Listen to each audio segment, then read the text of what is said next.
We would like to first offer a land acknowledgement. Feel free to follow on the screen as I read aloud.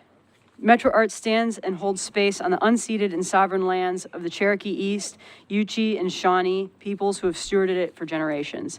Every community owes its existence and vitality to generations from around the world who have contributed their energy to making the history that led to this moment. Some were brought here against their will, some were drawn to leave their distant homes in the hope of a better life, and some have lived on this land for more generations than can be counted. We acknowledge we are all standing on ancestral lands, and we honor the thousands of enslaved African peoples whose lives were physically and spiritually stolen. We pay respects to elders past and present. Metro Arts invites you to join in our commitment in getting to know our Native communities in more meaningful ways that align with our restorative arts practice. And I'd like to just take a moment and acknowledge that this is my first meeting as chair. And I'd like to say a few words, if you guys will permit me some space. I'm not experienced, but you can always count on me to do my best. I have been doing a lot of reading and trying to get my head around the finer points of Robert's Rules of Order, which, as you can imagine, has been very exciting and gripping, very just really interesting reading. But I'm going to be learning a lot as I go, and I ask for your grace. Our legal representation, Tessa and Laura, hi. These guys are our parliamentarians, so I expect I will be conferring with them throughout the meetings as I have questions. I will not use Robert's Rules of Order as a weapon, and I ask that you not either. I want us to leave these meetings feeling heard, respected, and dare I say, having had fun. God help us. We're going to have two kinds of items on our agendas. We always have, but I just want to give you a little update. The first is information items, where we do not need to take action and simply want to keep everybody up to date. Including discussion, we will spend a maximum 5 minutes on these items, and we will have an informal discussion about them. I considered even just like wearing a different hat when we were having those items, so it would be very clear that we are not taking action, that we are just getting information from the staff. The next kind of item on our agenda is an action item for which we will follow Robert's Rules of Order. Just as a quick prep, we make motions to discuss topics. Staff may have a little report before the motion, but then we're going to make a motion so that we can discuss the topic. So even if you don't agree with the motion, you can make the motion to get the conversation started. To consider the motion, a member has to second, and then we move to discussion where whoever made the motion is entitled to speak first. Everyone has the right to speak, but I will try to get to everyone who hasn't spoken before coming back to folks that have. Commissioners are allowed to speak twice in total on any one motion. The idea is that we are going to have a discussion, we're going to hear everybody out, and we're going to move towards a vote. I sound really intense right now. My mission ever since I started on the commission has been to leave this city better than I found it. So if you ever see me doing something and you wonder, why is she doing that mysterious thing? It's a good bet that my motivation is that simple. And I ask that you all would work together with me on that motion. Okay, that's great. I will entertain no questions about that at this time. Moving on to public comment. As we did last month, we want to regularly hold space for public comment. We sincerely appreciate the public's interest and commitment to Metro Arts. The public comment process is for the commission to hear from the public on agenda topics before the commission. All comments are carefully considered and integrated when possible, if appropriate, into our process moving forward. Commissioners' public comment received through our online portal is emailed to you prior to the meeting. Did we receive any online comments this month? No, we did not receive any. Whoa, okay, Sorry. Hello. I believe, do we have a comment in our packet? No. It's not a public comment? That's not a public comment. Okay, so we have an email from Commissioner McCoy, which is not considered a public comment, but that is in your packet for your information. For members of the public wishing to address the commission today, please note the commission will take up to 10 members of the public. No, you can't say any of that till we make that. Oh, never mind. Just kidding. Do we have public comment? Yes, we have one person. Are you ready for him? Yes, I'm as ready as I'll ever be. Okay, Robert Jones. Okay, great. Robert, come on up. State your name and the agenda item you are addressing so we can include it in the minutes. Please note that this is a one-way parliamentary process where we can hear from you. Commissioners cannot engage directly with commenters during the meeting. Hi, Robert. Hi, my name is Robert Jones, and I am I'm an artist in Nashville and the owner of Overton Arts, and I apologize, I'm not the most confident public speaker, but I was one of the applicants for the Thrive grants this year that was initially approved and then later rescinded. And I know there's a lot of unease within the arts community about how that all unfolded. And I really just wanted to make a comment, not about that specifically, but more generally about arts funding in the city.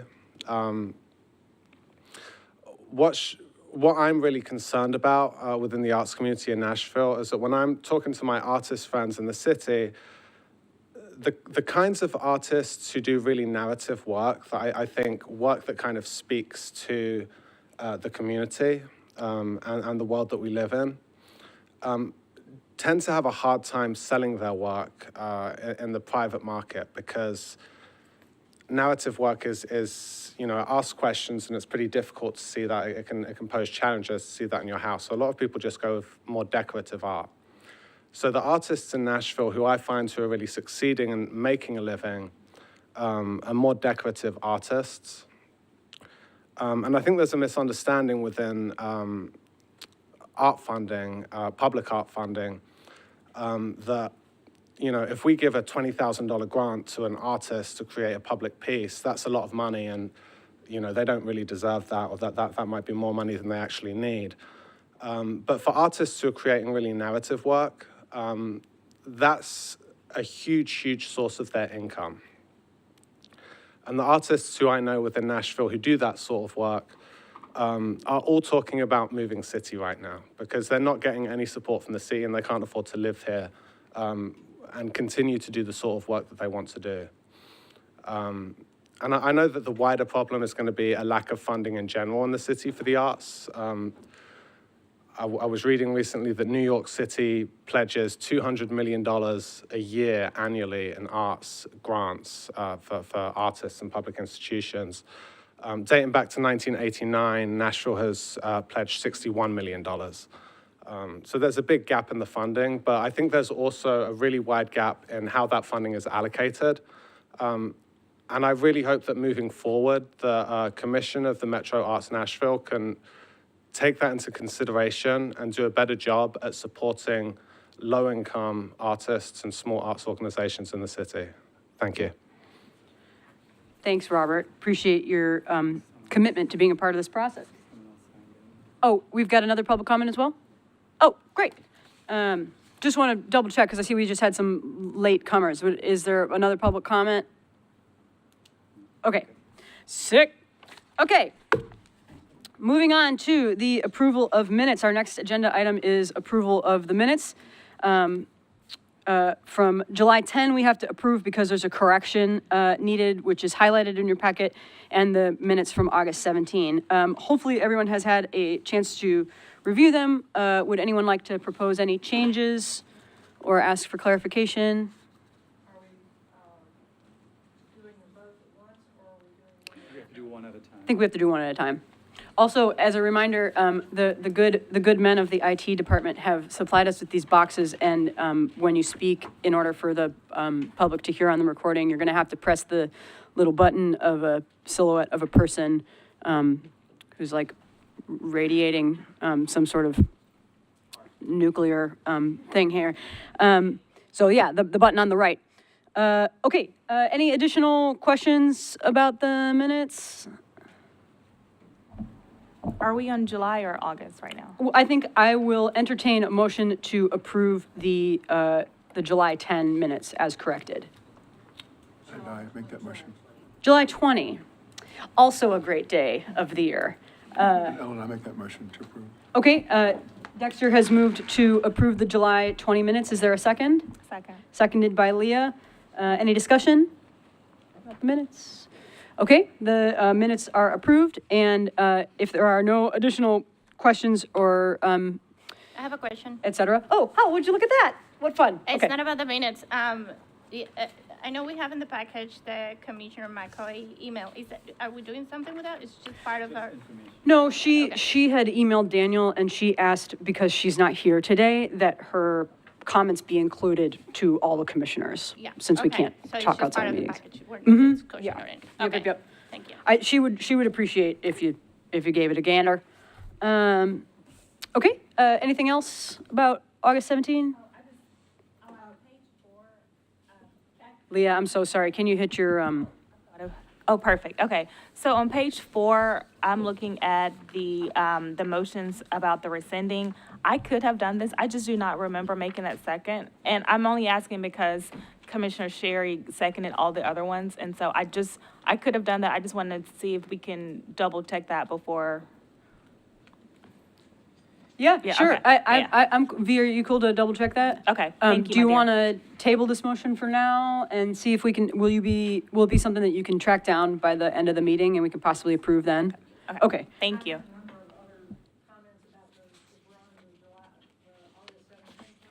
Yeah, you know what? Because they'll require some adjustments. Yeah, okay, let's go ahead and tackle that now. Okay.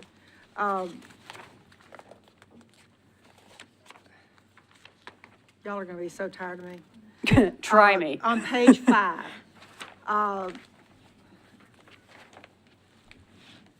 in every other page of comments where it's describing who says what, everyone is addressed as Commissioner, whatever their name is. I am addressed as by my first name. And that's the only place it's done in the entire set of minutes. So I would appreciate the courtesy of being referred to as Commissioner Byrd or using my full name instead of just my first name. Fair enough. And then there was, on page 8, looking forward to comments that we were sent to read this morning, I would suggest that where it says in the very top, Commissioners Sherry Busey, Janet Kurtz, Mary Ann Byrd, and Will Cheek abstained from the vote, it needs to say specifically because of conflicts of interest, not that we weren't interested or chose not to vote. Okay, fair enough.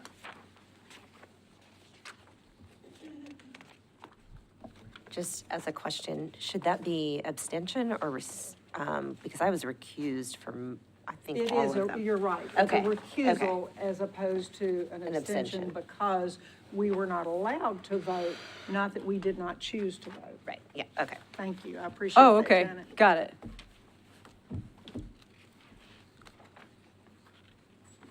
Is that good for you, That's Marion? Okay, great. We'll just vote on this next month, because we're not gonna be able to get it printed and corrected by then. I mean, is it, What do you all wanna do? is it possible for us to make a motion pending those corrections? Just defer till next month. Defer to next month? Okay, great. Oh, yeah, what you got? 3, 4, 5. On the 6th line down, under that motion that was made, it says Mary Ann supported scenarios. Yeah. And I would like that to be, I know you've got audio of the meeting, so surely we can correct whatever that was supposed to say. Yeah, sounds good. Thank you. Yeah, you bet. Thanks, Marianne. Commissioner Byrd. Let's go ahead and defer that. Oh, excuse me. It would be, legal.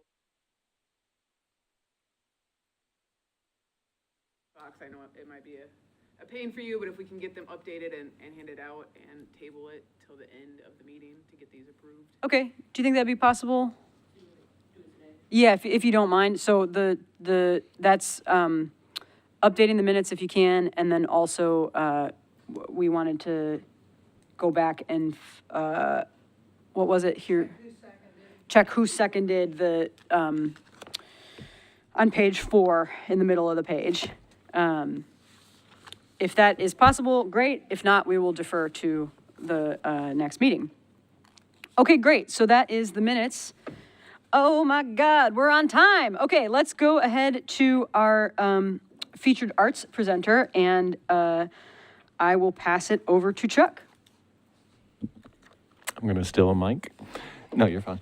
Our featured artist for Metro Arts in October is none other than Valentina Harper. Born in Venezuela and now a Nashvilleian, Valentina continues to keep doing everything she loved to do and made her happy as a child today, as she fills her time with drawing, coloring, and painting. Valentina has a direct connection with Metro Arts via her experience with the Lending Library Collection and her work with Conexión Americas. She has a degree and nearly 2 decades worth of professional experience in graphic design. She enjoys working with different materials, but black ink is one of her favorite mediums. Her attention to intricate detail is a signature of her drawing style. She, like her art, is whimsical, detail-oriented, uplifting, and colorful. Please join me in giving a warm welcome and a big round of applause for our featured artist and friend, Valentina Harper. Thank you. I think he said everything already, so I kind of like, bye, was a pleasure. Thank you. Thank you. This is a group of really serious people, so I'm a little bit nervous. So, okay. Well, thank you so much for having me here. My name is Valentina Harper, so I'm pretty much going to repeat the same. So my name is Valentina Harper. I am a graphic artist from Caracas, Venezuela. I moved here to the United States in 2003 with a degree in graphic design. I worked for many years as a web designer in Boca Raton. During that time, I keep pursuing what I thought was my favorite hobby, that is drawing and painting. But I usually was doing that just for family, friends, and sometimes selling in like small art shows or small stores in my neighborhood. I don't know if you know, I live in Coconut Grove in Miami. That's super artsy place, so that was a really nice way to share my artwork. So around 2009, I fall in love with one of my favorite medium, that is pen and ink. And I started creating a lot of more artwork that was inspired in my home country. So my artwork was my artwork have imprinted the spirit of Venezuela, like colorful flowers, a lot of different animals, and mostly the character of the Venezuelan people. I believe that we are really happy and positive people, no matter what is going on. Around the same time, I decided that I need some change in my life, and I wanted to be an artist full-time. But for me, being a full-time artist doesn't mean only to be selling in art shows or even in galleries. I wanted to do something different. Because every time I went to stores, I see beautiful products with colorful patterns like mugs or notebooks or wallpaper. And I thought that my colorful patterns will be great for those products. So I started reaching companies and offering my designs to carry in their products. And in that way, I started my licensing artist career. I think for that reason, I call myself a graphic artist. So because I carry my graphic design and my artist in my artwork. So after many years of really hard work, I'm still doing licensing. And as you can see, I have been working for many companies and do products from wrapping paper to fabrics, candles, mugs, different kind of products. But you can show the next one. So that is the way that I start doing now my artwork, is with pen and ink. And after that, I put the colors and I can translate that to the companies can make the products. So one of my favorite achievements as a licensing artist is my collection of coloring books. Around 2013, when I was already living here in Nashville, I started working in coloring books, and thanks to my publisher, I have already 14 books in the market, and this book have been translated in many languages around the world. So it's amazing to think that we are sitting here right now, and at the same time, maybe somebody in Thailand or somebody in Germany or in Brazil is working in one of my coloring books. So I think that is the beauty of the art, right? So being a licensing artist, for me, has been an amazing experience, and I love to do it. But as a Latin person, I need the connections and be around people and talking with people. So I decided to have a small space in the arcade where every month during the first Saturday, the art crowd, I have the opportunity to make small installations where the people can come and work with me. So during years, we did things from coloring the walls to painting large canvases or leaving notes in Post-its, so different kind of things. So that was a really fun time to connect with the community. That was before the pandemic. But it was great to just share all my work. The next one, please. So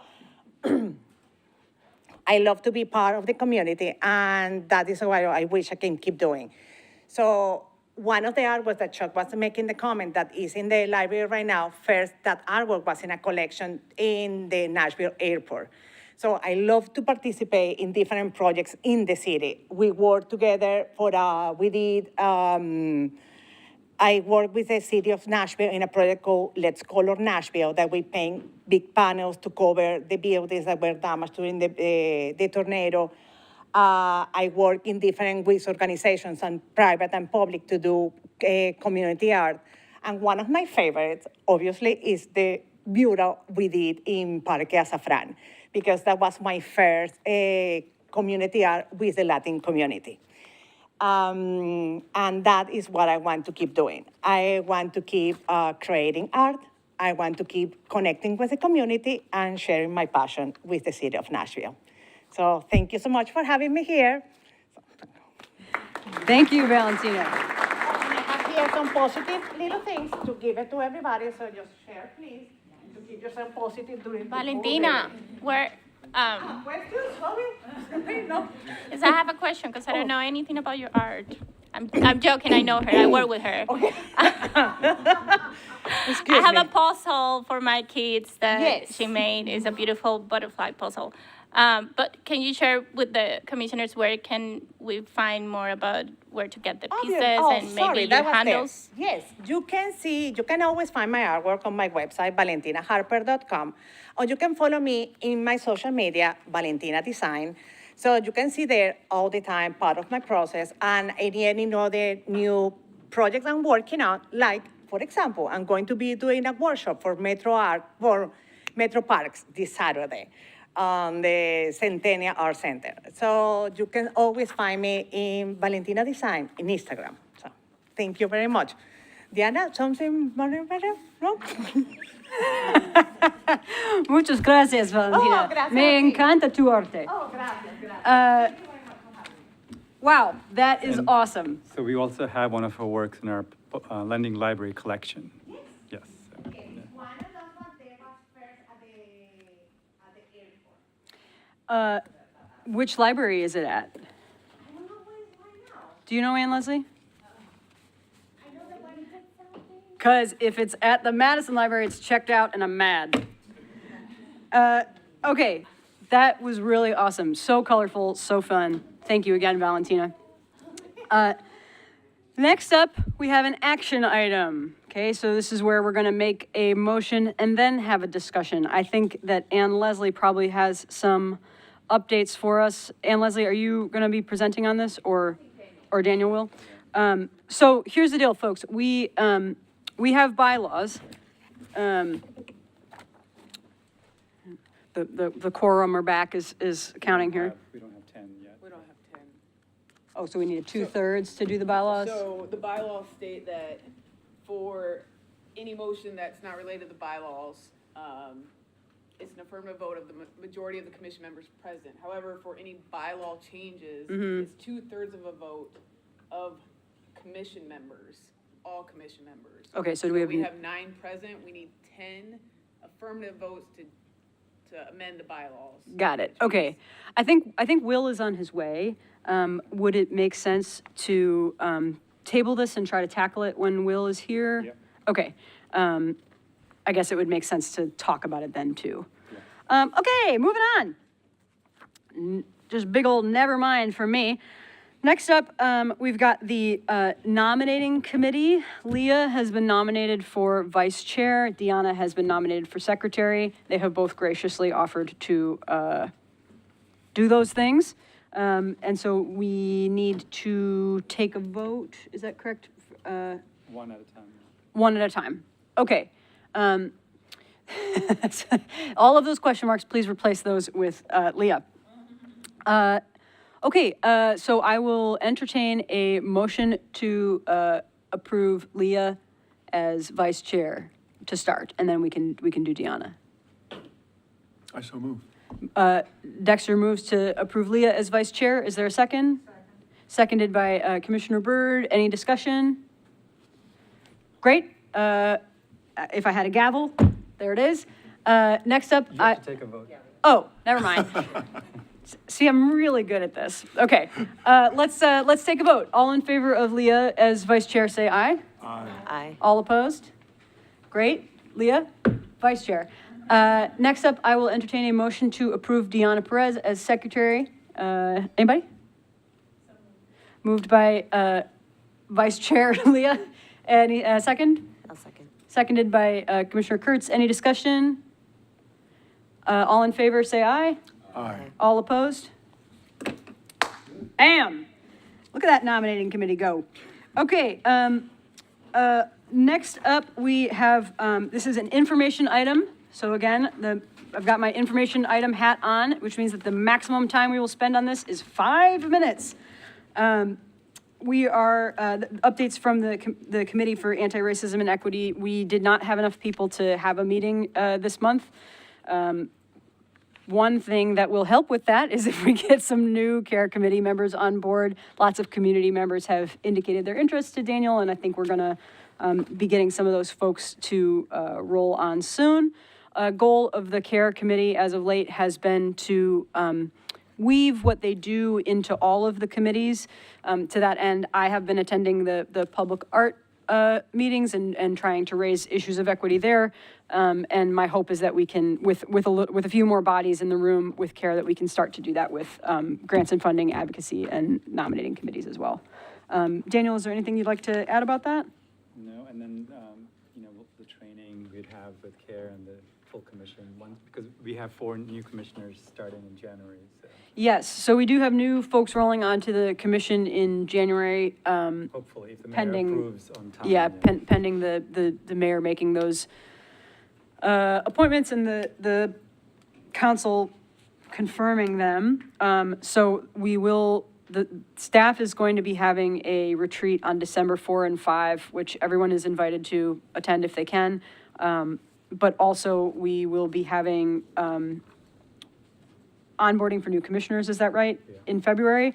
And I mean, I don't know about y'all, but I often feel like I don't know anything that's going on. So if I am able to attend, I plan to, and I would encourage you all, even though you won't be new commissioners at that time, just might help us get some context and greater understanding. Is that 4 that replaced 4 that have left? Yes, 4 that replaced?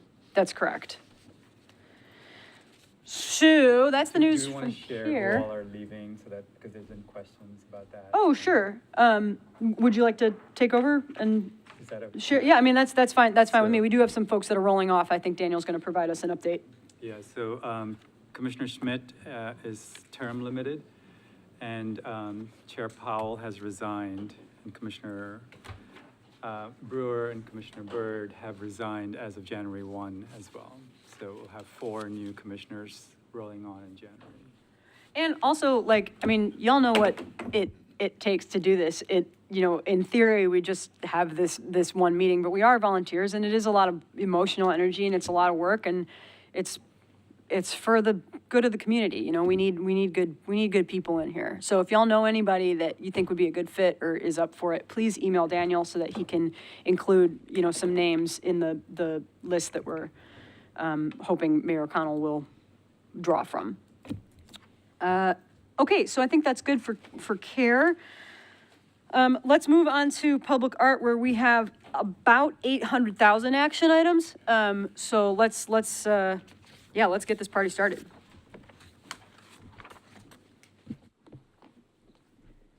Thank you. Yes, we do have several action items to bring to you today. Just to explain a little bit about the process, per our public art guidelines, we bring semifinalist recommendations as well as finalist artist recommendations to the commission for approval. You are the last step in the approval process. It begins with the community selection panel that reviews the artist recommendations.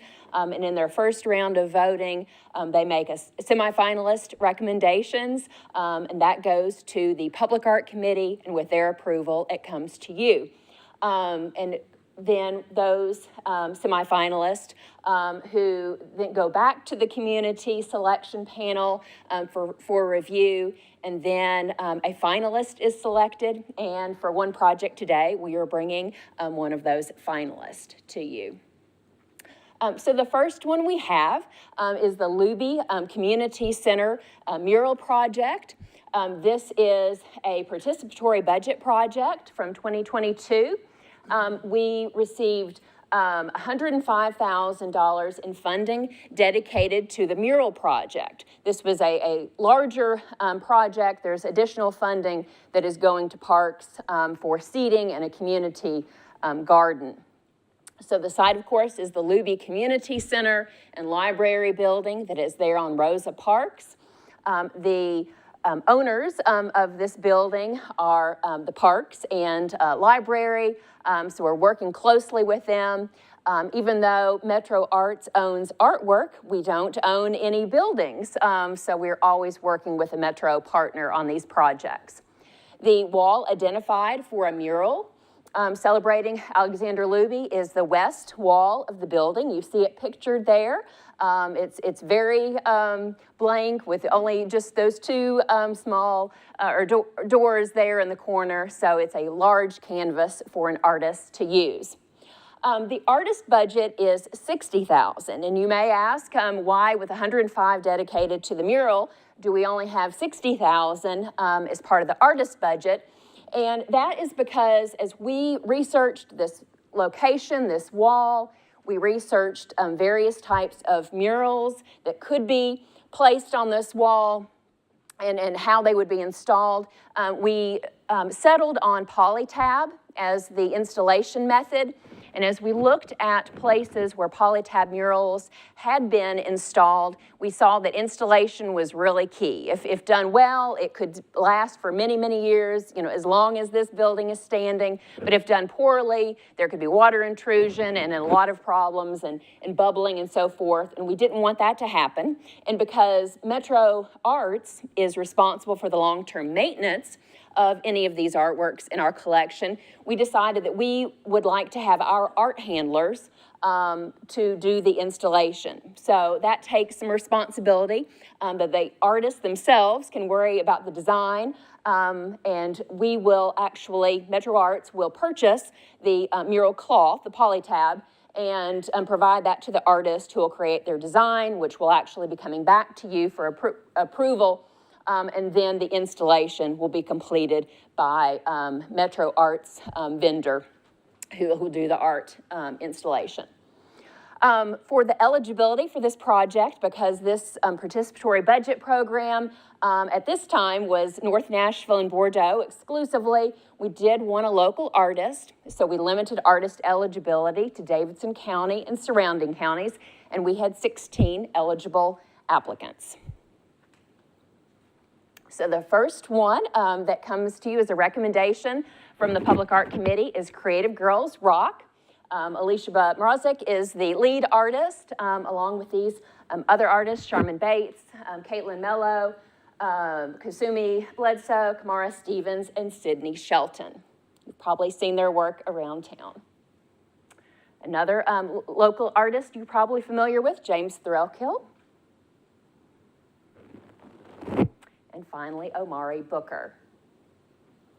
So 3 very talented visual artists have already done a lot of mural work, so we're excited to have them as the semifinalist. And so the next steps in the process, with your approval, I would notify these artists, and they would go back to the community selection panel and do an interview round with them. So we will be coming back with a finalist recommendation in November. So the Public Art Committee recommends approval of Creative Girls Rock, James Threlkill, and Omari Booker as artist semifinalists for the Luby Community Center Public Art Project. Okay. In keeping with my plan to streamline things by calling for motions and seconds and then discussion, I would like to call for a motion to approve Creative Girls Rock, James Threlkill, and Omari Booker. Is that it? Just 3? Yes. As artists semifinalists for the Luby Community Center Public Art Project. So moved. Okay, Commissioner Dupree has moved to approve Creative Girls Rock, James Threlkill, and Omari Booker as artist semifinalists for the Luby Community Center Public Art Project. Is there a second? I'll second. Seconded by someone or another. Sorry.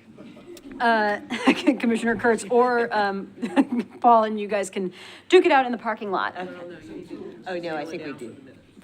Very good. Never mind. It's just Commissioner Kurtz. Given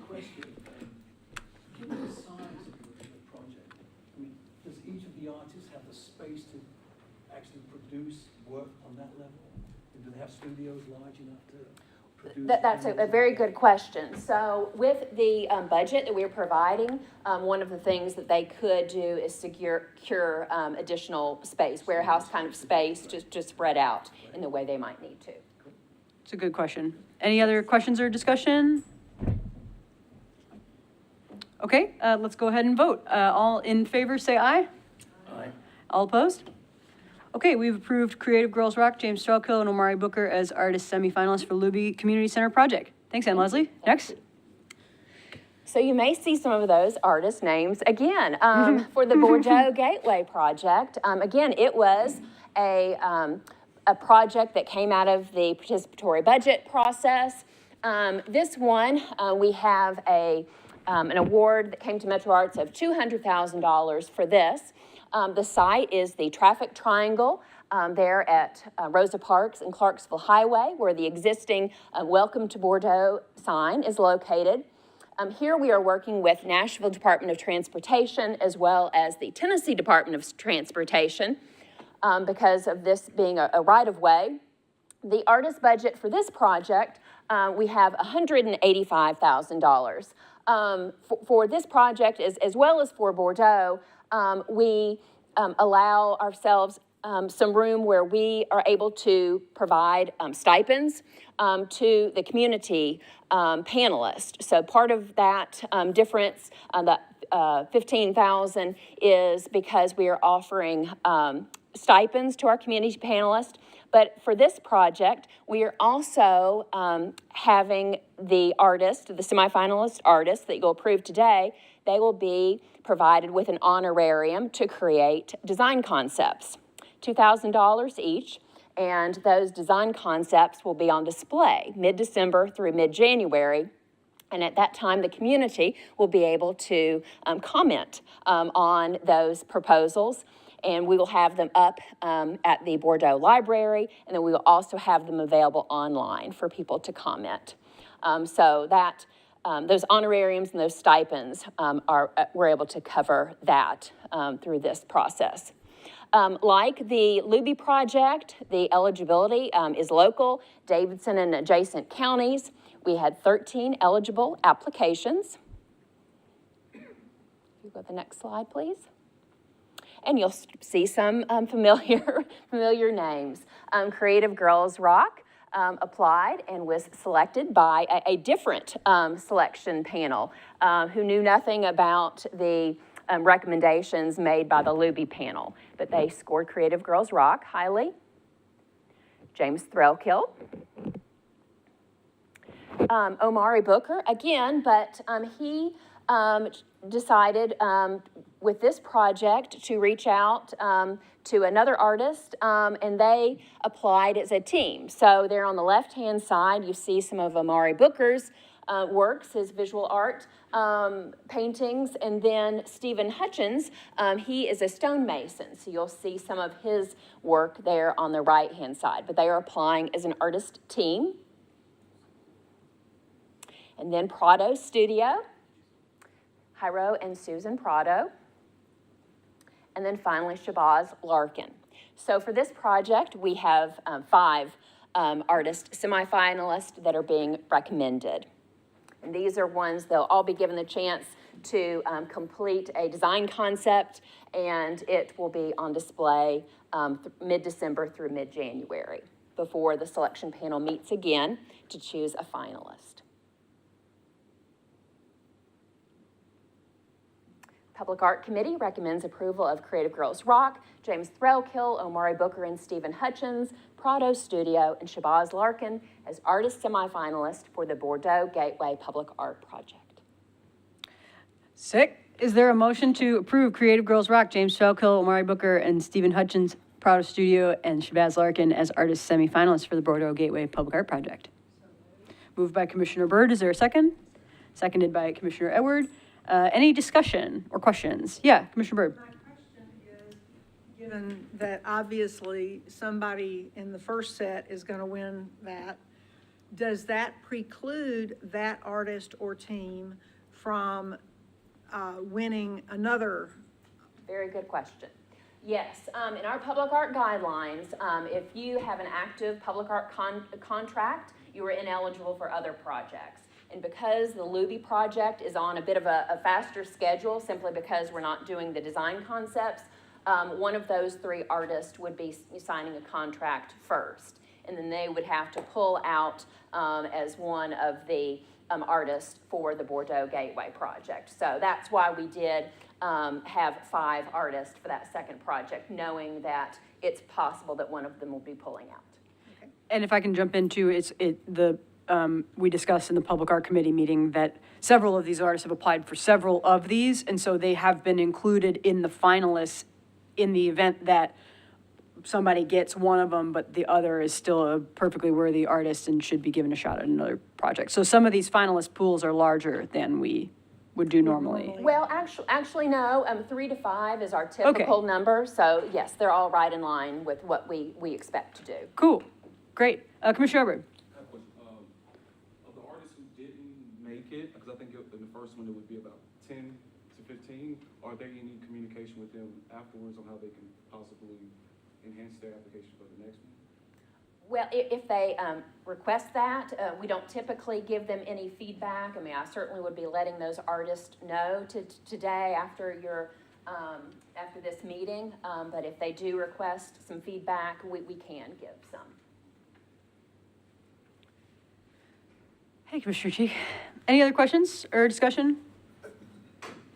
Okay, so there's a motion and a second. Any discussion? We're ready to vote. All in favor of approving Creative Girls Rock, James Falco, Mari Booker, and Stephen Hutchins, Prado Studio, and Shabazz Larkin as artist semifinalists for the Bordeaux Gateway Public Art Project. All in favor, say aye. Aye. Any opposed? Okay, motion carries, and we've approved Creative Girls Rock, James Falco, Mari Booker, and Stephen Hutchins, Prado Studio, and Shabazz Larkin as artist semifinalists for the Bordeaux Gateway Public Art Project. And Leslie, you're on.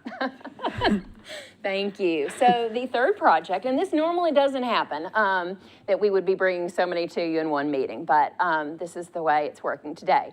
The Permanent Supportive Housing Public Art Project is one that actually Jesse is working on, Jesse Ross, as the project manager, but just to make it a little simpler, I'm going to present today.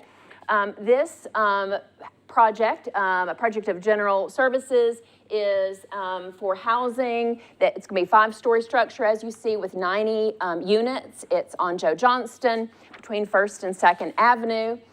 For the public art location, as we talked to the architects, we determined an outdoor location would be best. There is a significant retaining wall that wraps around the corner there, and we identified that as the public art location, along with several planters that wrap around and lead you to the front of the building and around the building.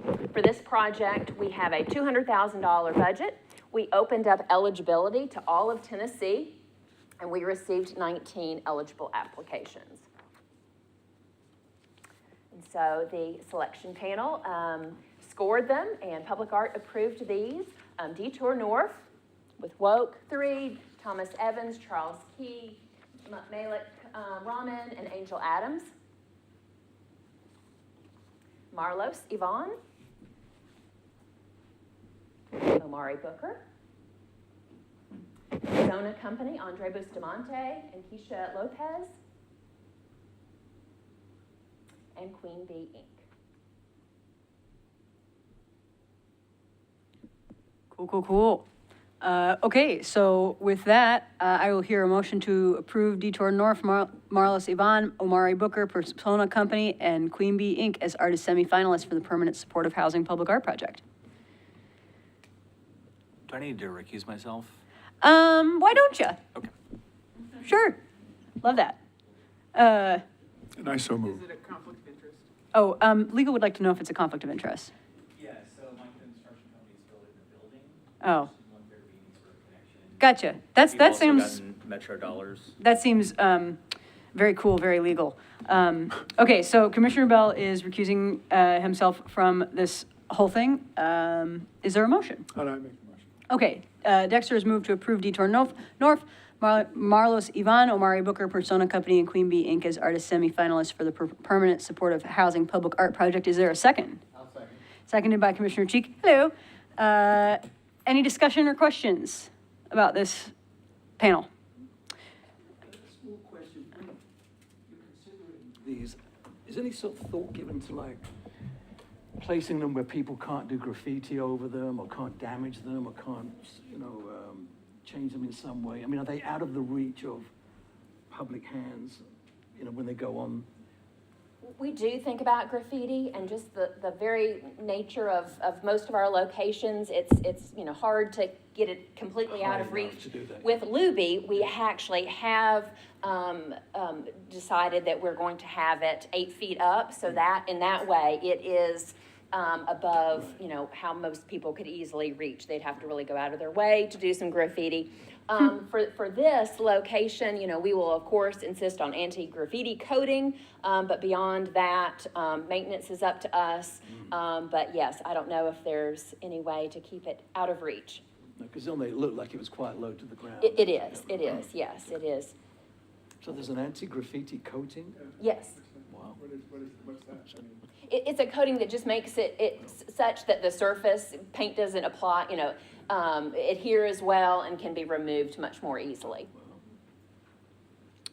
About that technology. Good, yeah. Any Love other questions or discussion? Leah, your check is in the mail from IT. Yes, and I forgot to mention, Leah was our selection panel chair for the Bordeaux project, so it's out of order, but I forgot to mention that, so thank you so Yeah, much for how that. dare you? Okay, we've had a motion and a second, and so all in favor say aye. Any opposed? All right, so the motion carries to approve Detour North, Marlos Ivan, Omari Booker, Persona Company, and Queen Bee Inc. as artist semifinalists for the permanent supportive housing public art project. Next up, Ann Leslie, we got a temporary art project. Yes. So this is not a Metro public art project, so a little different than these projects I just shared with you. But we, Metro Arts and the public art team, have a role within reviewing projects proposed by the community that would be on Metro property that involve an art project. And this is one that is being proposed for the right-of-way, that traffic triangle at Arthur Avenue and 11th. It is one that, we are working with NDOT on this, Nashville Department of Transportation. The applicant is the Civic Design Center, Nia Smith. The artist that has been proposed is Ozzy Orozco. It would be a street mural at that location. You see that traffic triangle. They plan to install this coming weekend. And the maintenance has been considered. Civic Design Center has committed to the maintenance. They expect this artwork to be in place about a year until the paint wears down, and will be responsible for removing it when that time comes, that it does need to be removed. Here's another slide. So they have some robust community engagement. They've already been working with students at Robert Churchwell Elementary, exploring the students' stories and relationships to their neighborhood. And on the day of Open Streets, this Saturday, they will be, members will be attending the culture crawl on Jefferson and Buchanan Streets and Open Streets on Arthur Avenue, and will be able to participate in this project. So this is, there wasn't a finalized concept. This was something that was being developed with the community, but this is just an early sketch that the artist shared, and just some background on how they were approaching this project. But we have talked to NDOT, and they are very much in favor of this project, and have been working closely with Civic Design Center. Oh, hello, sorry, still a chair, turns out. And with that, I will hear a motion to approve the Civic Design Center's temporary art on Metro property proposal for Arthur Avenue at 11th Traffic Triangle. Is there a motion?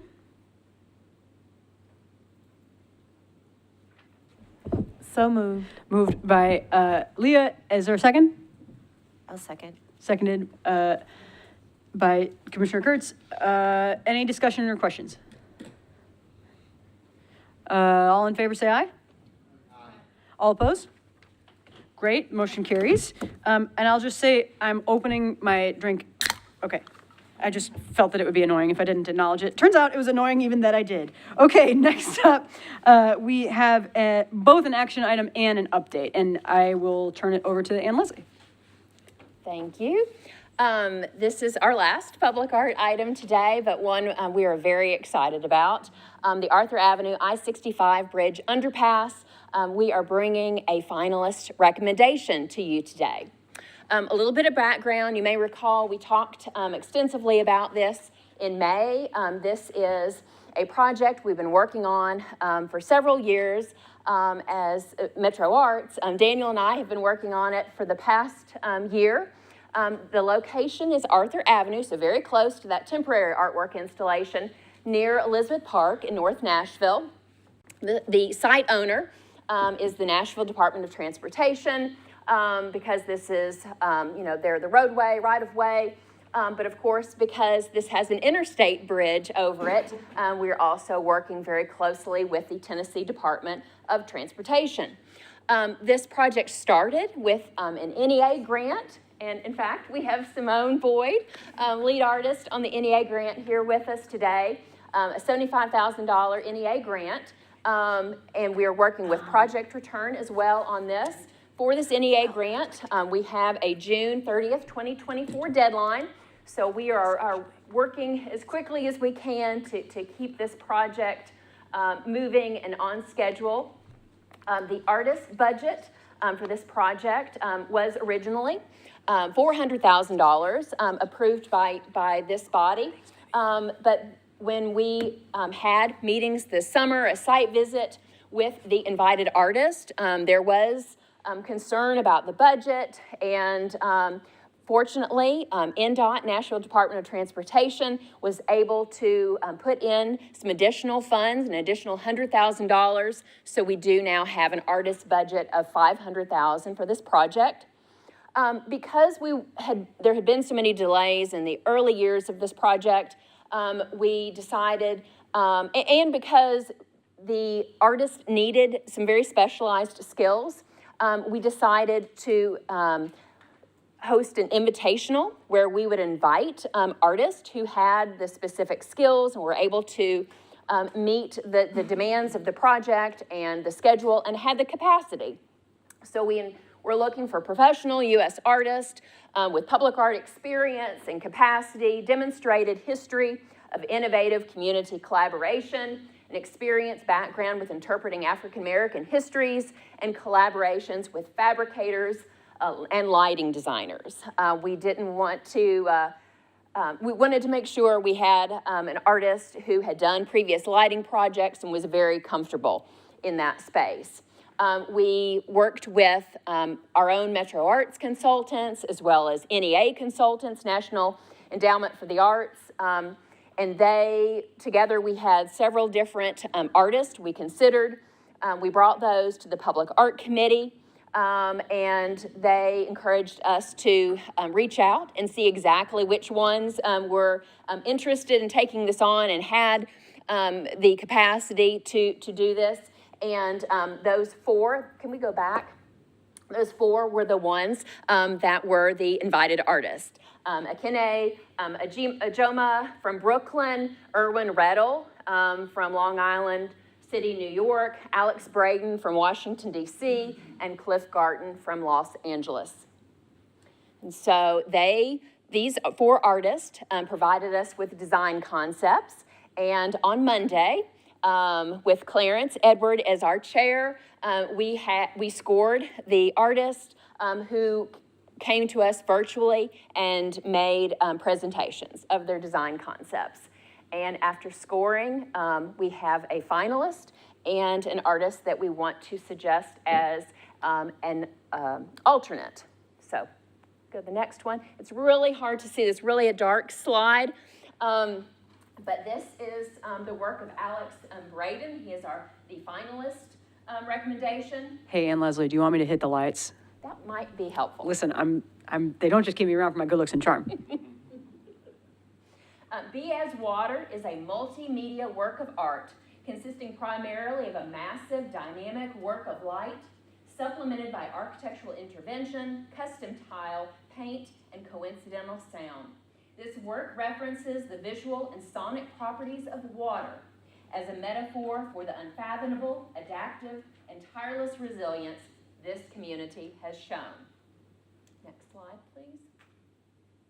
The central feature of Be As Water is light, using state-of-the-art LED mesh, powerful enough to light the space at all hours of the day. Beautifully similar to viewing a nighttime sky of clouds and stars from below, a pedestrian might feel as if the overpass has suddenly become invisible, with the whole of the starry sky now visible from the sidewalk. Along the walls, at the base of every I-beam and synchronized with the movement of the grid, LED directional wash lights aimed toward the center of the underpass will bathe the architecture and the sidewalk in light without creating a glare or danger for Arthur Avenue drivers.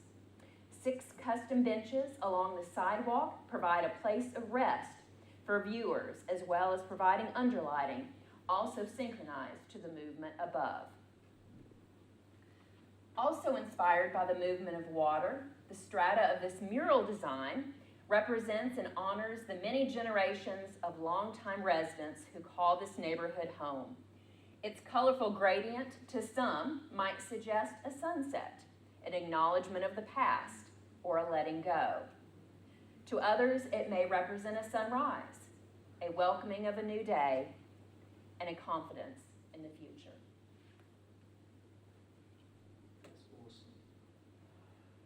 Commissioner Edward, is there anything you want to share about the selection panel? Sorry, my bad.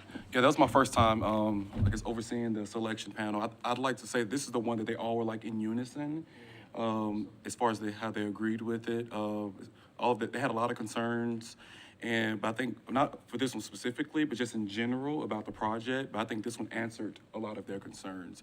If you look on the sides where the mural is, I think a lot of them were in favor of the fact that this particular artist was in agreement of modifying that to partner with a community muralist. So I think that was the deciding factor for a lot of them. So what you see on the sides may not be what it is when it's complete, but they love the fact that a local artist will be able to partner with them on that. So that's all I got to add for the most part. I had a good time with them on this. Well done. And we'll go to the next one. For some projects, we write it into the call that we have an alternate. If for any reason the recommended artist, approved artist as finalist can't take on the project, then we don't have to come back to you to have a second artist approved. And so we wanted to go ahead and do that.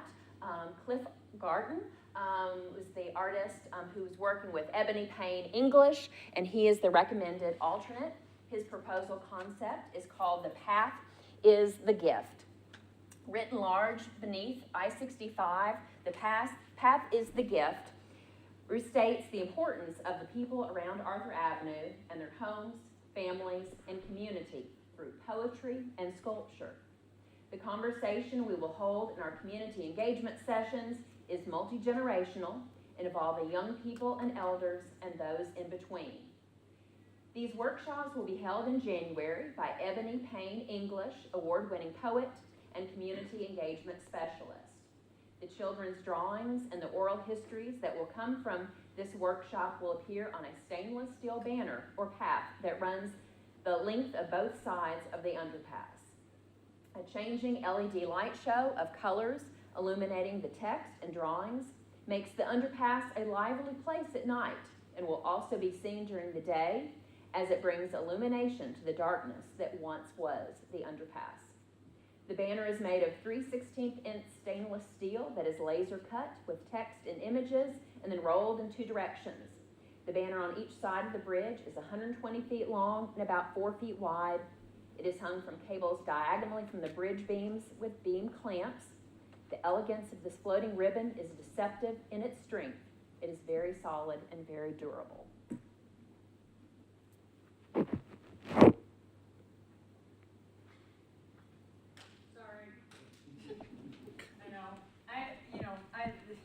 Just as a thing, I may entertain a motion to just like have the lights off for 15 minutes a meeting, because, man, the fluorescent is oppressive. Okay, with that, thank you, Ann Leslie, that was great.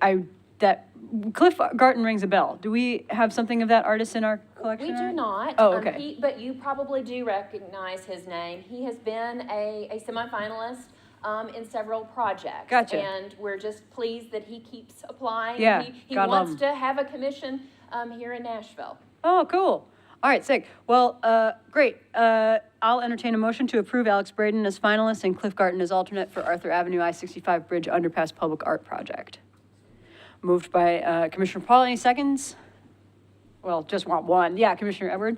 Any questions or discussion? Daniel, what you got? I just have some notes. So, we're going to do our best effort to get it done by June. The artists themselves have raised concerns that this is going to be a really tight timeline, so they might not make it. And it also hangs on TDOT doing the repairs in time to get the artwork stood up. So we'll do our best, but it'll probably be beyond June when it's completed. And then legal also identified that there's a few pieces that need to be tightened up. When we were trying to do a contract with Project Return, it was discovered that the NEA grant was moved to NDOT, but the council resolution still says that Metro Arts is running the project. So we have to work with legal to get a MOU between Metro Arts and NDOT to say that we're doing the public art project, but the project has now moved to NDOT. So we have to tighten up those pieces. Okay, does that mean we need to have a motion from the commission on that, or that's just where the Just direction that we're update- headed? Yeah, just Okay, updating you. cool. Anything you wanted to add, Ann Leslie? Great. So we have a motion and a second to approve Alex Braden as finalist. Any questions or discussion? Commissioner Kurtz? And I'm sure that you had hours of conversation about this, but who will be responsible for kind of, LED does have a long lifetime, but who will be responsible for the maintenance and upkeep of that lighting system? Yes, so any artwork in our collection, we're responsible for the maintenance, and we actually do have several artworks, large-scale artworks with lighting elements there at Biasend Amphitheater. Light Meander is one of ours. We also have the 2831st Connector Bridge, so we do have artworks with lighting already in our collection. In fact, especially when we get this one, something that I would like to consider as a collections manager is having a lighting contractor who would do the routine inspections, and we can keep up on the maintenance related to the artworks that have lighting in a much better way. Great, perfect, thank you. Any other questions or discussion? Let me, on the same vein, does it have any sort of warranty? I mean, because LEDs, they work for a long time or they don't work really quickly.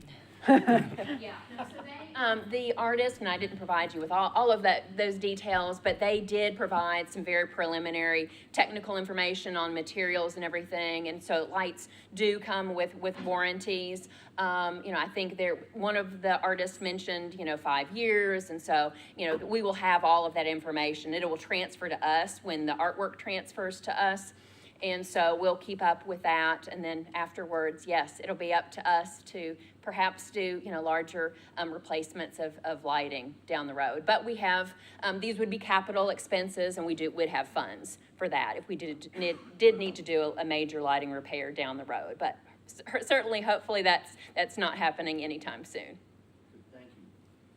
Cool. We've got a motion and a second, so unless there's further discussion, we're ready for a vote. All in favor, say aye. Aye. Any opposed? Great. We've approved Alex Braden as finalist and Cliff Garton as an alternate for Arthur Avenue I-65 Bridge Underpass Public Art Project. And I'm going to toss it over to Daniel, and then I'm going to go back to something in the agenda, but first, Daniel. Yeah, I just wanted to highlight for the commissioners that this workload has been really intense. We never take on 5 major public art projects at the same time. And this happened because of participatory budget kind of getting in at the same time as we were doing. our projects, and so we declined to participate in next fiscal year's participatory budget because this is going to take us next 2 to 3 years, and they were asking us to take on 2 to 3 more, or maybe even more, because this next year, the budget for participatory budget was $10 million instead of 2, and so we just couldn't drink from the fire hose anymore, so we turned it down. And so it's just been an incredible, crushing workload for the staff. We haven't had a public art manager for almost a year now, so Ann Leslie and Attilio Jesse have been carrying the brunt of it. So I just want to like thank them for it, but also give you context for why we're not participating in the participatory budget in case it comes from the mayor's office or council for next year. The other thing I wanted to kind of, staff and I are thinking through is the pipeline. You noticed whenever we do, there's often questions why we don't limit the call to local artists. But when we do, you see that only 3 or 4 come to every project. And then when you apply for one, you're disqualified from the others. So this is a larger pipeline issue we're seeing, that we're not training enough local artists to apply for this. Surely there are more than 3 artists in Nashville who can do these kinds of works, but they're not coming to us, or our application process is not the right path or whatever. So we're thinking about that and what we can do to train, maybe have someone shadows the artists who are doing the work, so that in the future there's a bigger pipeline. We're also thinking through the mural arts program in general in a larger scale. We have to, in the Thrive application process, we saw 31 requests for mural arts, and we didn't have enough funding there. We tried to see if we could fund it through percent funds, but we didn't have a mechanism and a process by which we could fund the murals. And so we're gonna have a consultant who's gonna come in and help us think through with PAC, what does the mural arts program look like for Metro Arts?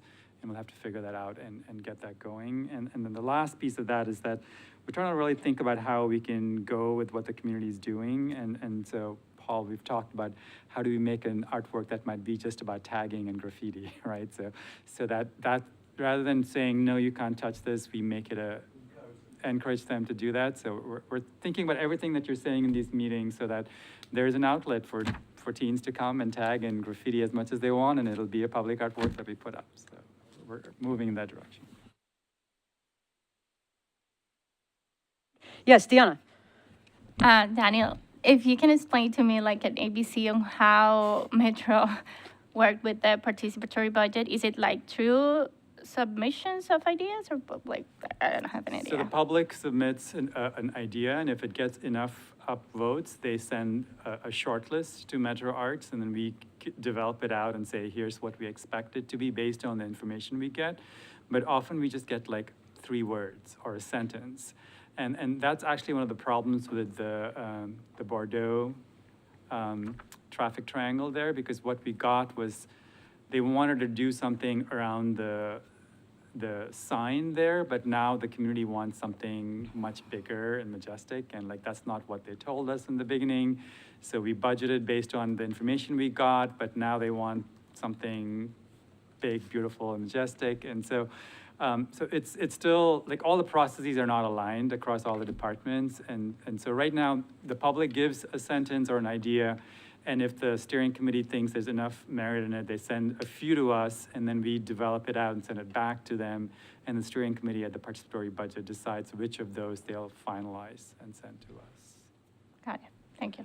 The trick there also is that and then it comes into our collection, and so there's no maintenance budget and participatory budget, so we end up eating the maintenance costs down the road. So all of these things can be fine-tuned, but right now it's a little clunky for us. Okay, thank you. Okay, so going to jump around in the agenda a minute. Vivian is going to pass out the updated minutes. As a reminder, we're looking at pages 4 and 8. 4, 5, and 8, I'm sorry. And I'll give you all a second to review those, and then we can approve them.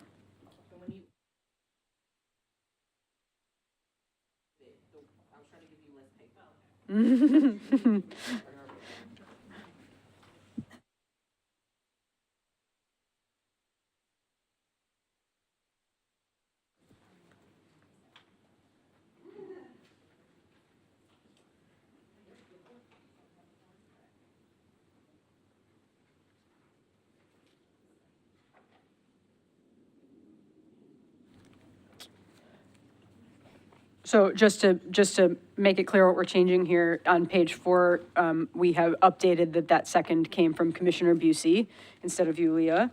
And we have updated Commissioner Byrd's name to say Commissioner Byrd on page 5. And on page 8, the abstentions have been changed to recusals due to conflicts of interest. So if that looks good to y'all, I will entertain a motion to approve the minutes from the August 17 meeting. I so move. Moved by Commissioner Brewer. Is there a second? Second. Seconded by Commissioner Dupree Love. Any discussion? The minutes are approved, and 10 points to the House. Oh, gosh, darn it. Okay, let's take a vote, okay? Let's take a vote. All in favor, say aye. Aye. Any opposed? Okay, 10 points to the House of Fox for pulling that off.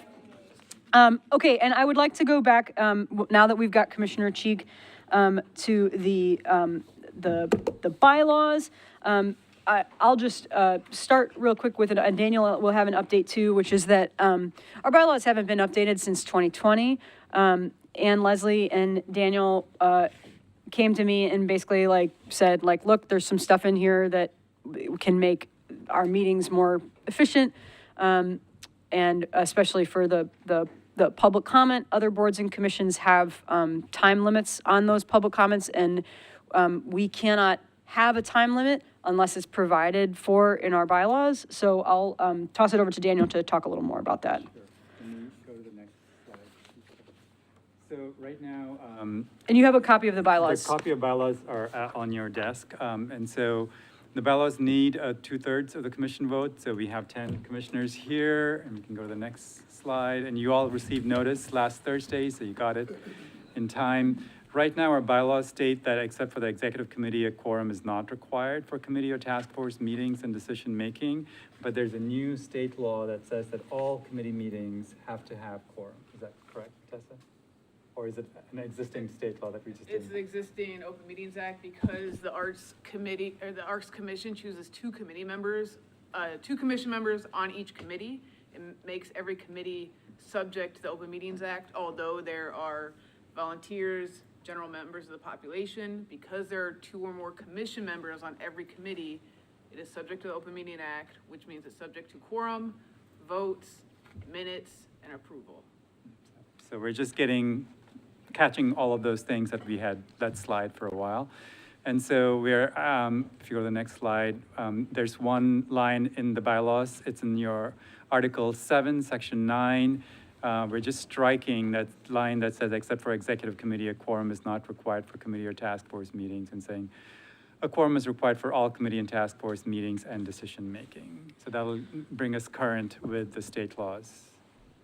Okay, so that gets us up to date with state laws, and then the next one is public comment. Is that correct? We should vote on one thing. Oh, one thing at a time. Okay, and to be clear, oh, sorry, go ahead. Go back. So we are presented with the existing Correct. bylaws, and we will be voting to do this, correct? Correct. That's right, and provided for in our bylaws, the vote has to be 2/3 of the commission, not just of the commissioners present. Right. So right now, with the 10 of us, we are 2/3 of the commission. So in order for this motion to pass, we'll need everybody to vote in the affirmative for it. And it's okay if you don't want to vote in the affirmative for it. Of course, my opinion is that you should. But if these motions don't carry, we'll just have to discuss them in future But this one meetings. brings us into compliance with law. With state law. Correct. All right, thank you. Yes. So I will note that this bylaw change is actually a bit more restrictive than state law, because if in the future there's a committee that only has 1 commissioner, per the bylaws, this change, that committee would be subject to quorum requirements under the bylaws. I'm not trying to muddy the water. Yeah, I mean, my thought is that that's not the end of the world, but I will, Correct. So to answer your question, Commissioner, yes, this is in compliance with the Open Meetings Act, and long-term, it could actually be more, restrictive than the Open Meetings Act, which keeps you in compliance with state law. Is there a word we can take out or amend to make it in compliance but not as restrictive?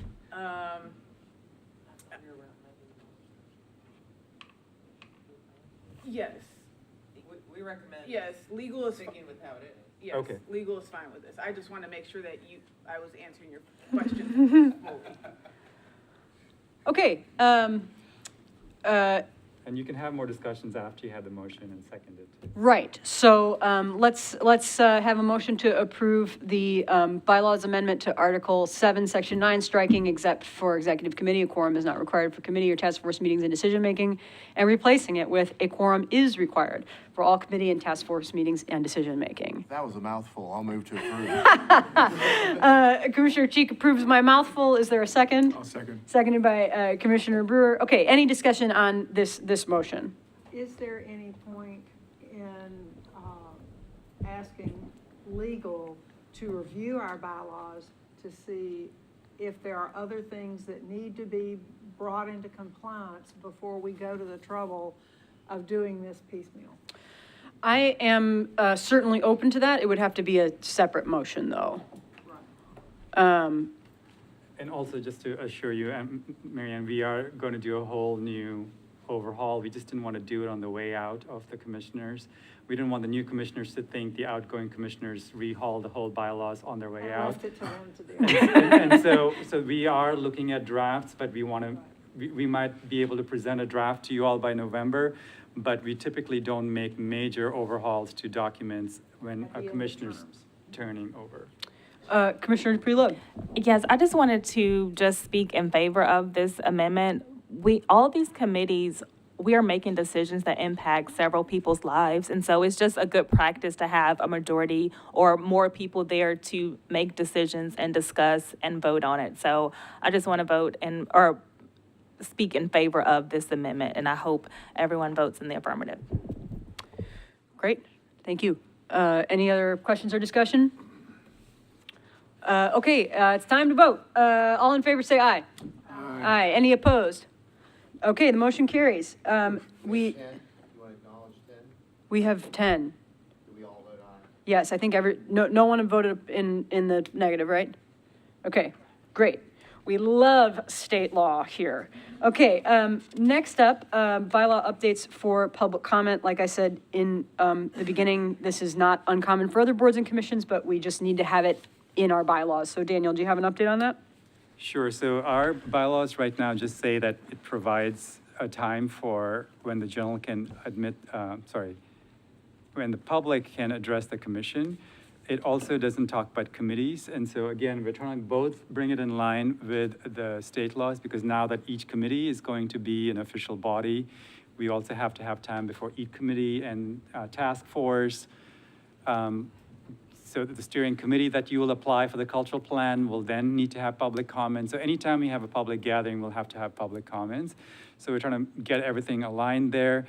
And we've looked at what parks, libraries, and peer agencies do. And so we have language there for public comment guidelines as well, which will be on the next slide if you can. So the one, what's highlighted in yellow will go into two places. It'll go into the commission's order of business in section 2, Article 8, section 2, and then item 1B, and it'll also go into Article 7, committees and task forces, and we'll insert a section 10 so that we're consistent for the commission and the committees. And it'll say that county residents can sign up for public comments. The public comment period is limited to 20 minutes. Right now, we don't have a limit, so if people wanted to talk for 4 hours, they could. One person could talk for 4 hours if they wanted to. We're also putting a 2-minute limit per person. Persons wishing to provide comments, they have to, all of that stuff is similar to what we do. We're also letting the commissioner chairing the proceedings to have authority to manage or limit the persons. Like in the previous grants committee meeting, Chair Powell wanted to extend the comment period, and she said, I'm going to take all public comments. And so we wanted to make sure we're consistent and not have our chair breaking the bylaws.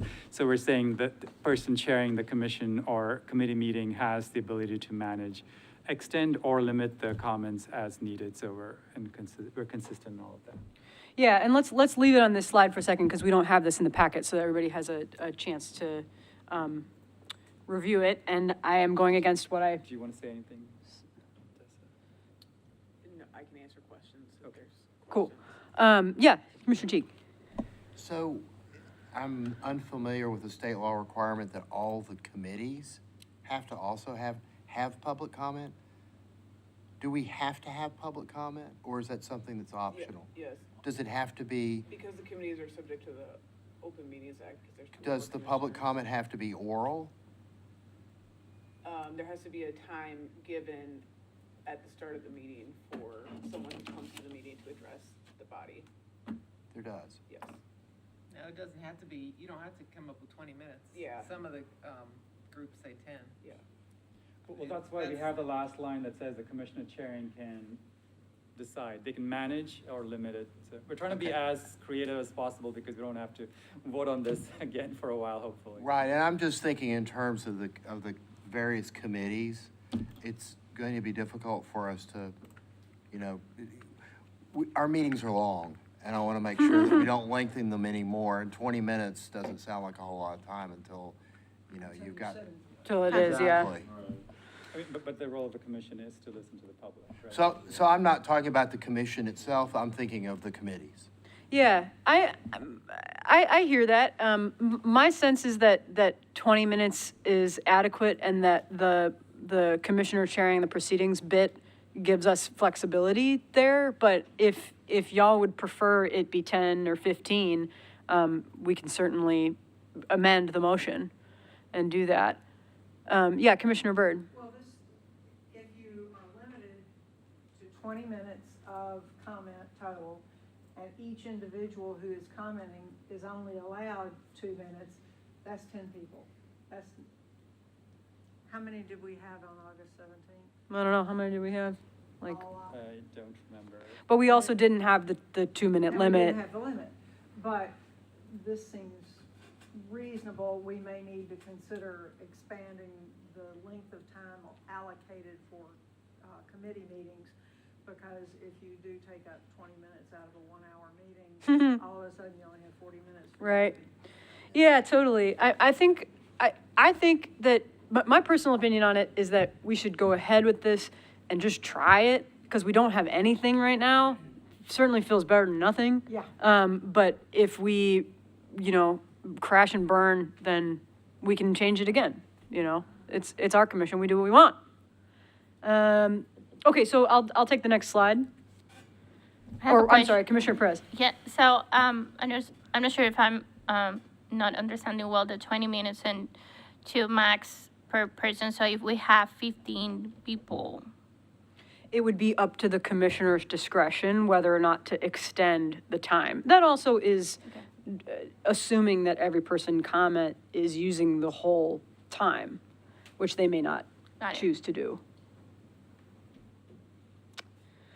I mean, the commissioner also can limit, right? Like, if you have Right. something really important or just one thing to talk about, the commissioner right now has the prerogative to say, I'm only going to take one public comment for 2 minutes. Right. This language gives you that. So if we feel like you're pressed for time, you can do that, but we want to have the option to listen from the public.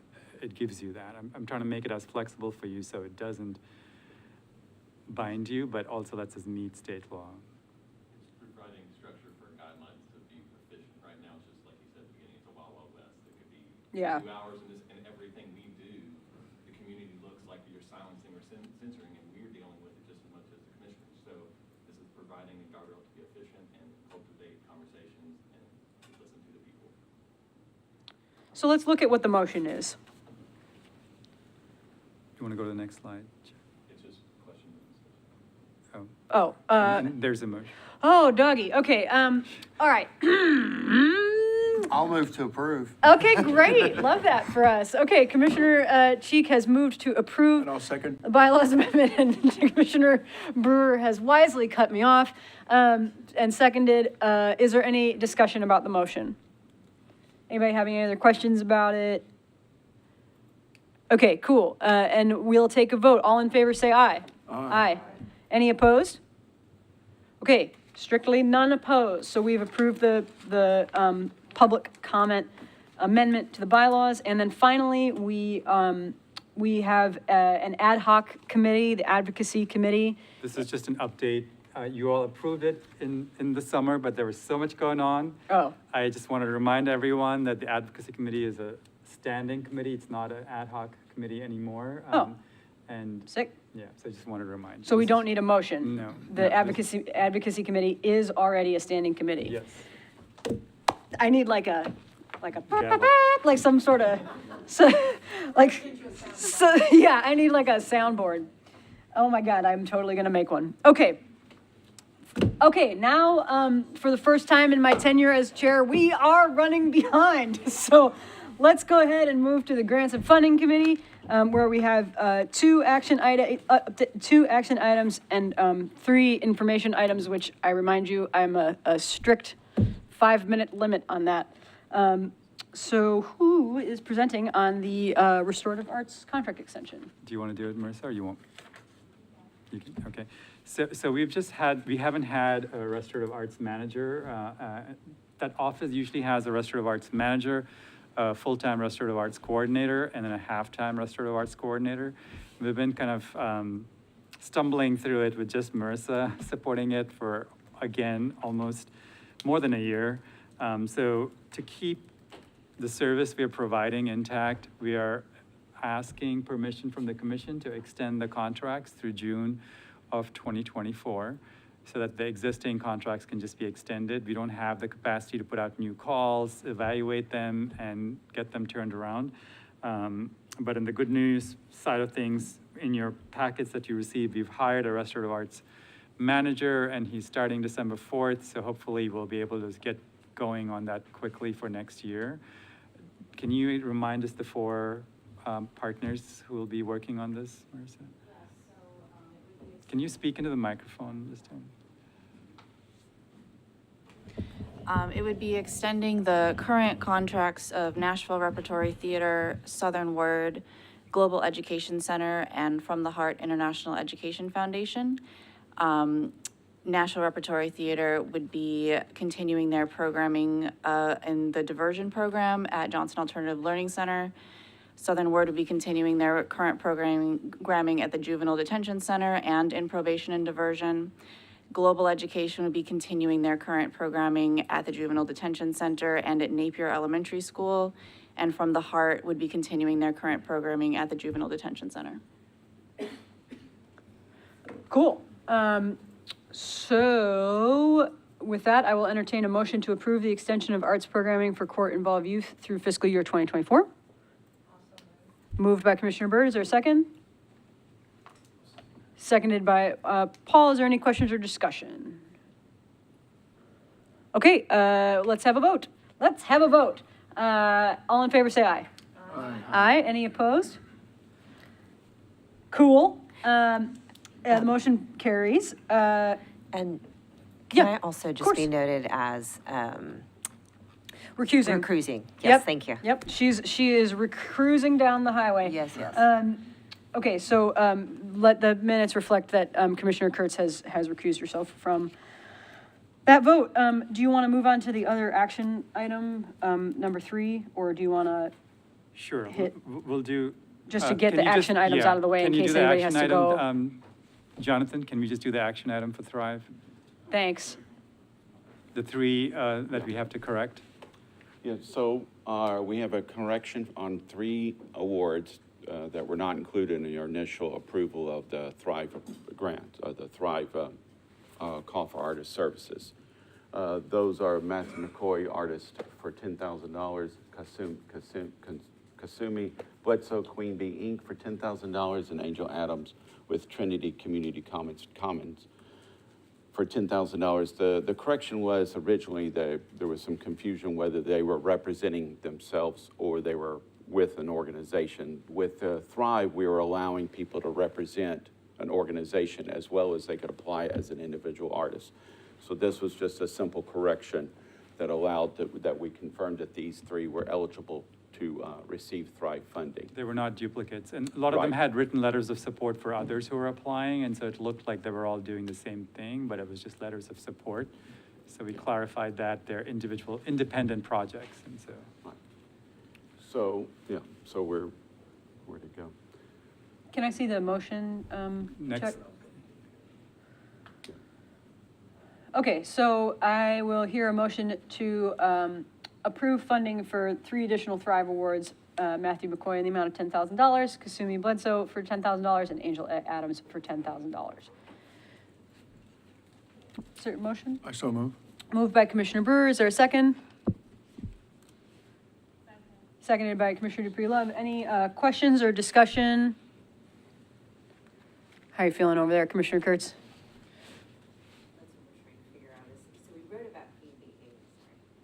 We wrote about Queen Bee Inc.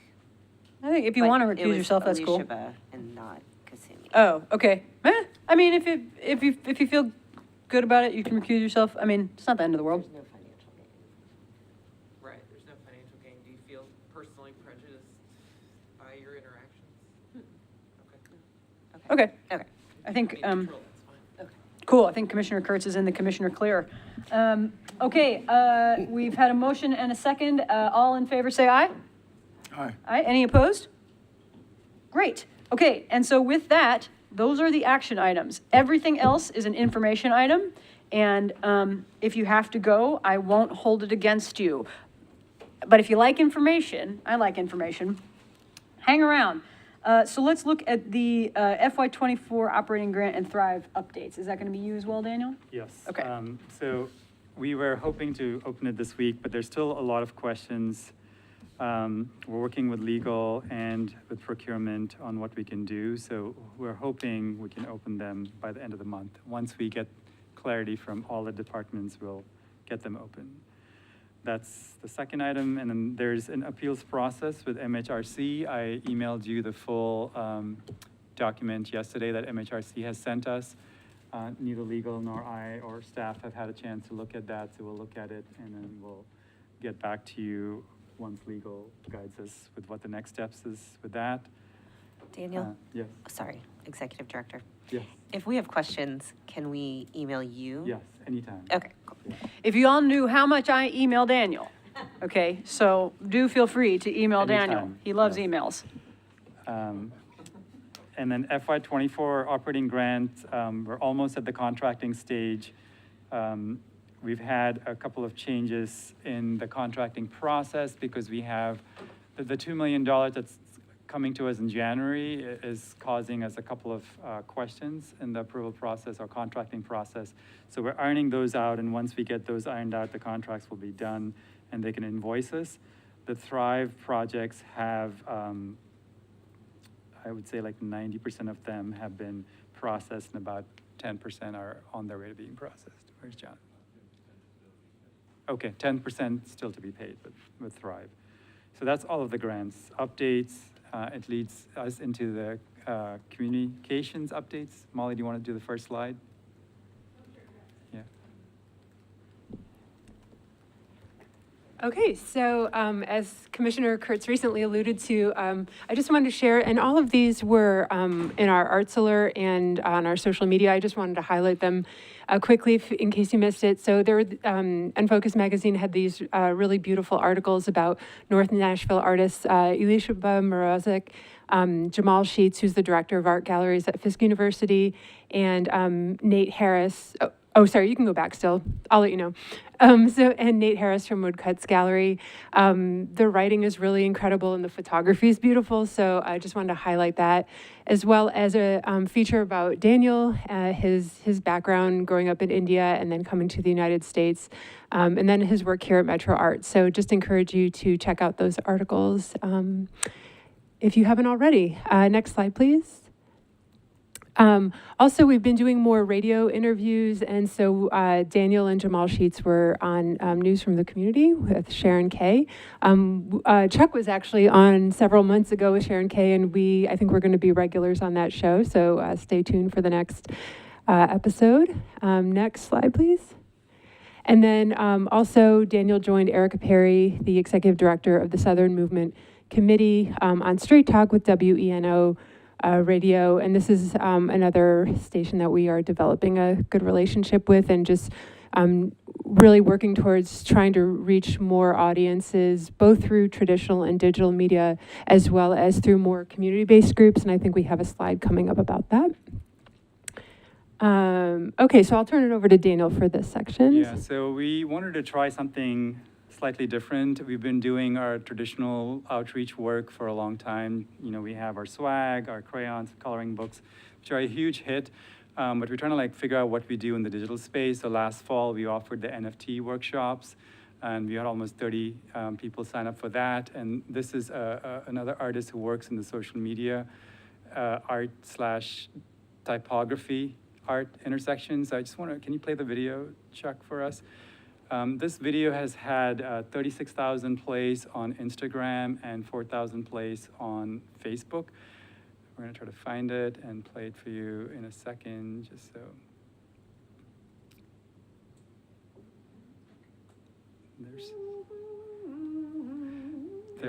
There's a commentary with it. But we wanted to highlight our public art work. So you'll see throughout this, he worked with about 5 or 6 Nashville artists. Along with that, we highlighted our public art work in this video. And as we said, we had over 40,000 views on it already, and it's been out for about 2 weeks. And we hope we'll have more views of it. And we're just trying to be... Trenton, hi. Trenton, yeah, and so it's been really interesting in how it's sparked collaboration with local artists. Megan is one of our Thrive recipients. She applied and she collaborated with this artist. She sold 2 paintings within 4 days of this video coming out. Trenton was looking for background video for a new video he's releasing, and then this helped him gather the footage for it. So. And we're hoping we can do more of this in the coming months with other artists who work in this arena as well. There is sound to this? There is sound to it. If you go to Instagram, yes, go to Instagram. I had to actually get Instagram for this. I'm showing how out of tech I am. Fly the drone? No, I did not fly the drone. But Deanna, do you want to say? Yes, I just want to say how incredible it was seeing Michael here in Nashville, and outside all those connections that you mentioned. There is an artist called Ruben Torres, which did the mural at Casa Safran, and I was just so happy for him to see him, how happy he was connecting with Michael. He's not participant or have ever receive any funding from Metro Arts, but that's also another impact that happened because of his visit and what Metro Arts did, bringing him. And some of the artists, so Michael worked directly with artists who reached out to him, and some of the artists have received as many as 30,000 interactions with the videos in the few days that they've been out. So we don't know what it means. Like, do the 30,000 interactions turn into one purchase of a painting? But we're figuring it out. We don't want to wait till it's too late for us to get into this space. So we're figuring it out as it's emerging. It might be a whole new platform by next year, but for now, we're dipping our toes into the water there. Cool. Is that it for that? For the communications, yeah. And that, well, there's one more slide. Oh, So excuse me. I just want to highlight that our blog has a lot of great, and you hear a lot of the detail here in the meetings, but just letting you know, we will have a lot of announcements, especially related to public art that Ann Leslie talked about today. Also, Whistle 2 Ready is a public art installation at Mill Ridge Park that we recently featured. So I would just suggest, if you haven't been down there to Mill Ridge Park yet, take a look at the blog post. I think there's a video on there too of people kind of bopping around the musical bollards, which is pretty cool.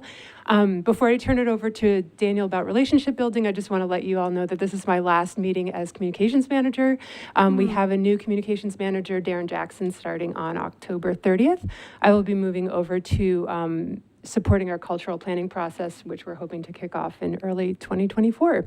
So I'll still be around, but just want to let you know that transition's happening. Thank you, Molly. You're awesome. Oh, thanks. Thanks, Ellen. Yeah, and Molly has done much more than just communications for us. She was one of the participants in the equity team and helped us think through our interview process. And she's been a huge, huge support to us for the time that she's been with us.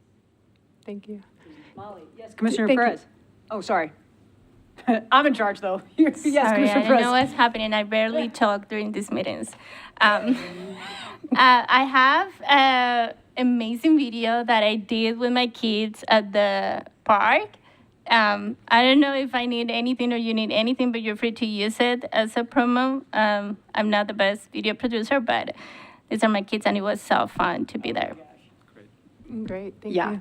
I move that we use the cuteness of Deanna's kids for our bold steps into the 21st century. Can you just back up to the last slide?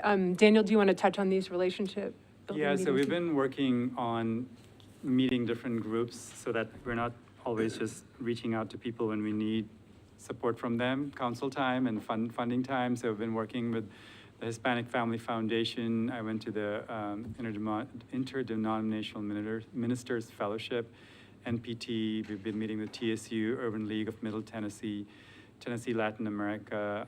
And then yesterday at the Hispanic Chamber, we got an award somewhere here. Oh, I got a plaque. For the work Metro Art staff has been doing around, we're trying to like translate our applications into Spanish, and the chair of the chamber, Yuri, was on the grant editing panel. So they're seeing the work we're doing, and so we're headed in the right way. But across all of these conversations, the ask for more funding was one consistent thread, for more ways to apply with the Interdenominational Ministers Fellowship. A lot of their community members rehearse or use their mosque, synagogue, church space, and traditionally they've been ineligible to apply, so there was a request to consider that.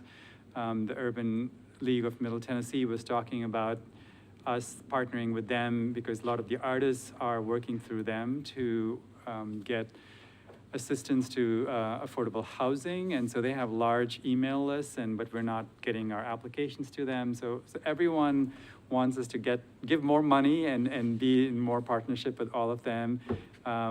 Both with TSU and Fisk, the question of why university programs are not allowed to apply for funding was raised.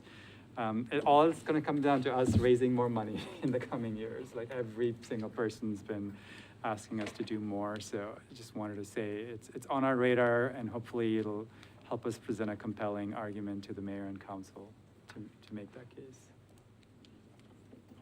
Cool. Thanks, Daniel. All right, it's time for the Ellen Angelico Show. I'll just say, first of all, that what a thrill to have been on the commission for long enough to see some of these projects come to fruition. I remember when we first started talking about the ballast, what is that project called? With the singing walkway. It's bollards, thank you. Ballast is a different maritime situation. And it just turned out so cool, you know, and it's such a boon to the community, and seeing that video and seeing so many faces that I love and respect, you know, I'm just heartened by it. It's really cool. Okay, Chairs Updates. Welcome to the Chairs Updates. My name is Ellen.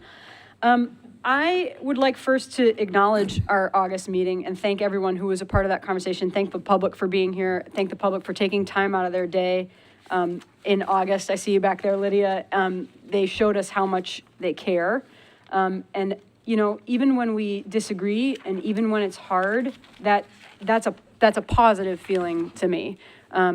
Any engagement, I'm always excited when I see engagement from the public, even when we're embroiled in scandal, because it feels like we're having a conversation with the community. So it was a contentious meeting, and that's okay, and I'm proud of us. So I just wanted to say thank you to all of you, and thank you to the members of the public for sticking with us.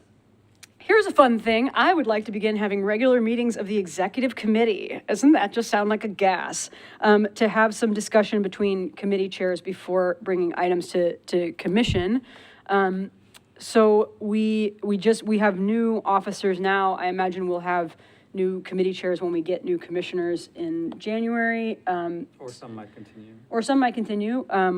Yeah, so I would like to start thinking about possibly doing a short morning meeting, you know, whatever it is, like once a month or whenever we do the commission meetings, just to get talking about that. But anyway, that's not a formal anything. I just want to put that on everybody's radar.